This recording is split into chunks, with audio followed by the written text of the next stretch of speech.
Okay, so here's my 1972 Triumph T100R. Would have been a Daytona. I built it into what you see here, into like a desert sled bike. I use it kind of as a dual sport. I have it plated. I ride it on state forest trails for dual sports. We have some pretty good ones here that have all kinds of stuff, single track, gravel roads, all that stuff, and that's where I've been using it. We'll just do a quick walk around and I'll point out some of the things that I've done to this to make it into what you see. First off is a Seriani front fork. These were made in Italy. Pretty popular upgrade for bikes like this. Has a lot more travel than factory, is quite a bit lighter than the factory fork.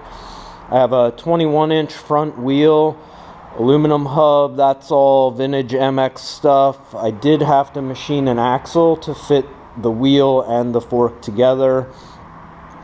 I have aluminum fenders front and rear on here, save a little weight, as well as aluminum skid plate I made, aluminum motor mounts that I made. We have the high pipes on it. I did make a little guard here because the first time out it melted a pretty good hole in my MX boot. I have MX style folding pegs on here. I did make an aluminum air cleaner housing that houses a K&N filter. It's pretty neat and works really well. The engine I picked up at a swap meet, and it seems to run pretty strong for what it is. I didn't go through too much of it. I did put a new clutch in it, a new aluminum pressure plate, some trick stuff there. I did go through the transmission because I had a couple issues the first time out. Got that all straightened out. I do have the original engine for this bike, and it was rebuilt by the previous owner.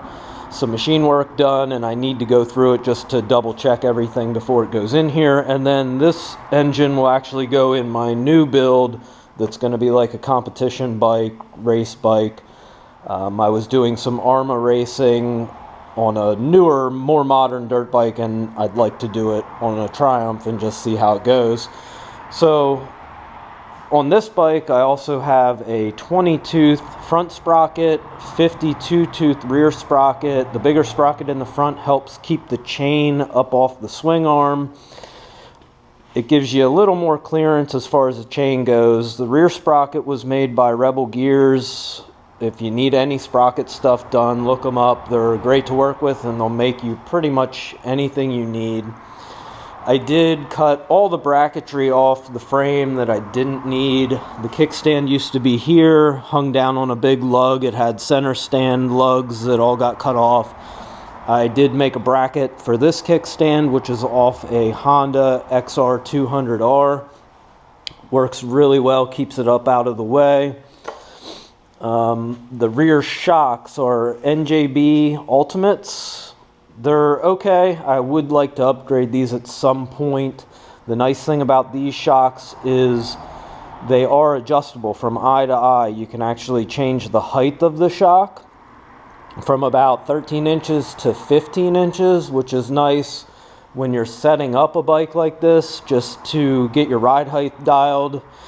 You know, it's easy adjustability. I am running DOT Trials tires on here. They're pretty grippy, pretty soft, good on the street, and I really like them. I would like to do aluminum rims sometime in the future. The front one I actually ended up bending last summer. I also had planned on doing an aluminum oil tank, which I kind of didn't get around to. I just wanted to get this thing on the road, so that may happen in the future. I made a seat pan for this bike and had it covered by a friend of mine.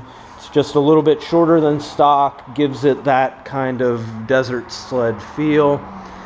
The seat pan is easily removable just by taking the shock nut off each side, and it'll pop up and pull out of the way. I have an anti-gravity battery under there, which I like a lot. They're very small, 12-volt battery.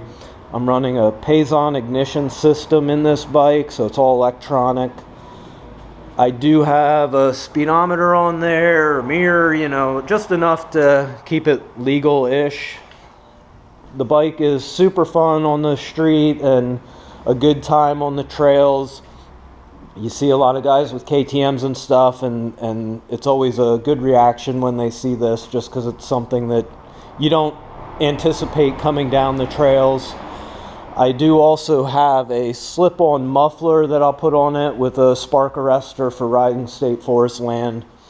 If you're into this kind of stuff, I'm going to hopefully get up some more videos this summer, riding it, different stuff like that, and also my new build, which is going to be another 72 500, but built total dirt bike, as light as possible, knobbies, the whole thing. So, like I said, if you're into it, keep following along, and I'll try to keep everything up to date. Thanks.